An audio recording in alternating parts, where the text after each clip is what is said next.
Hola y bienvenidos a este nuevo video de MediaMed. En este video revisaremos los conceptos de tamaño de grano ASTM y algunas generalidades de la norma ASTM E112. Como bien sabemos, los átomos de los metales están ordenados acorde a su estructura cristalina. Los ordenamientos más comunes son la estructura cúbica simple,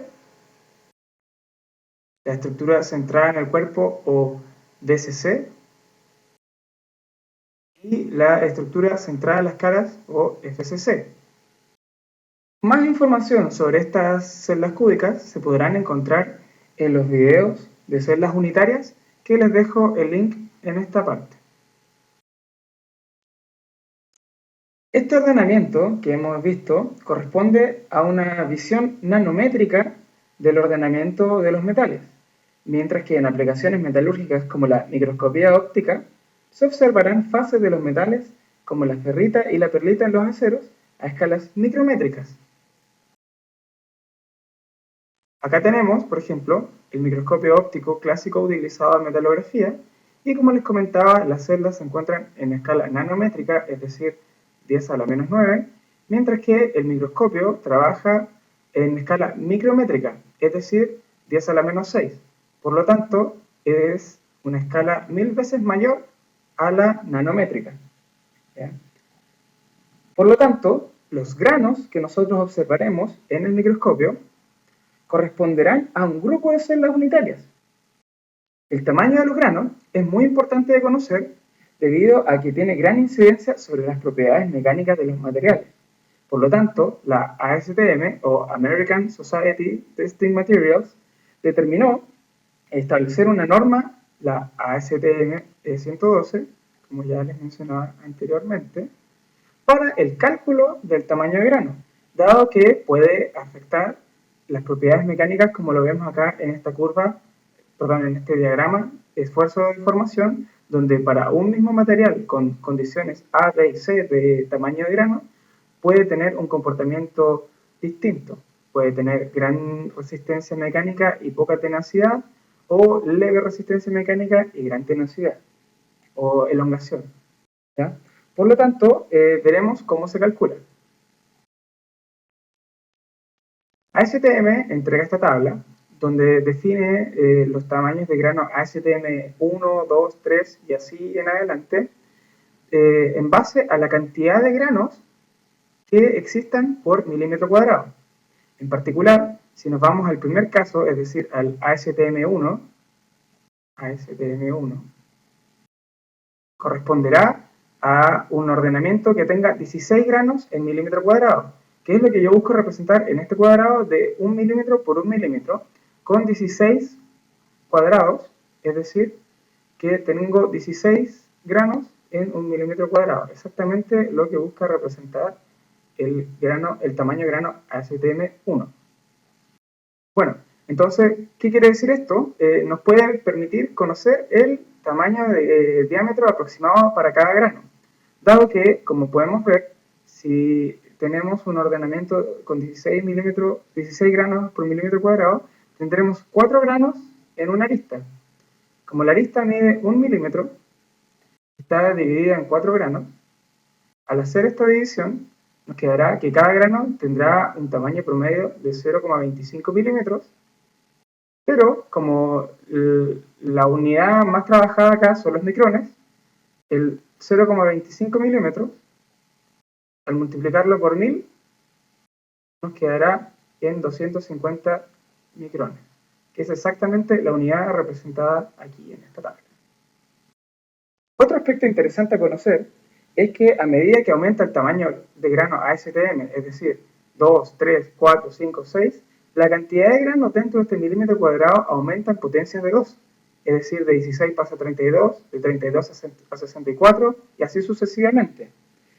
Pero al aumentar la cantidad de granos en este mismo milímetro cuadrado, es evidente que el tamaño promedio disminuirá.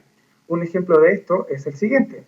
Por ejemplo, acá tenemos el tamaño de grano ASTM 3, dado que tenemos 64 granos en el mismo milímetro cuadrado que vimos anteriormente.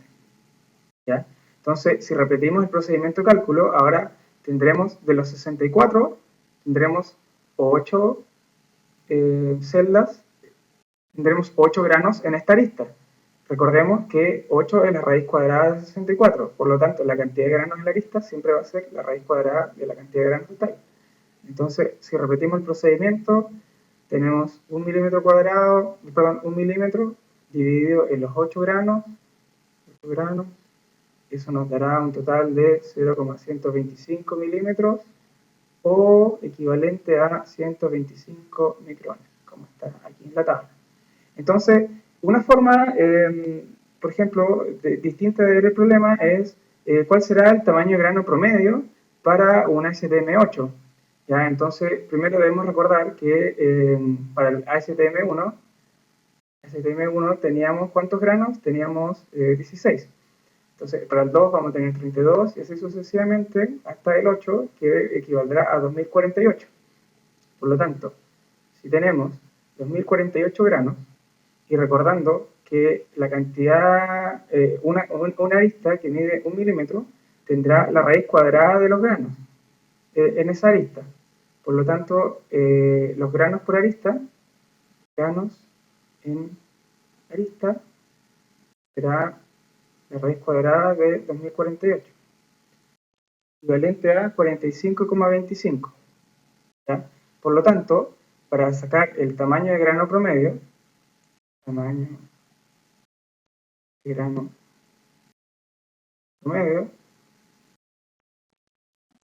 realizamos el mismo cálculo que hacíamos anteriormente, es decir, el 1 milímetro dividido el 45.25 granos.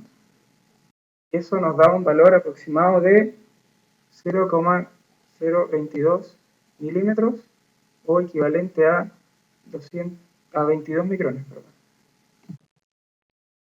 22 micrones, que lo podemos corroborar aquí en la tabla, donde el ASTM8 tendrá 22,1 micrones. ¿Ya? Evidentemente, los granos no son cubos perfectos como lo hemos estudiado en este video.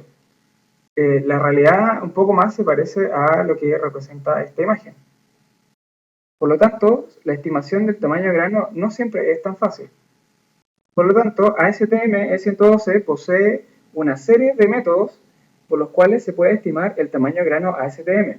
Los más sencillos son el método de comparación, el cual consiste en utilizar una plantilla que me permita comparar la metalografía que yo he sacado y luego catalogarla dentro de alguna categoría, si es ASTM1, 2, 3 y así en adelante.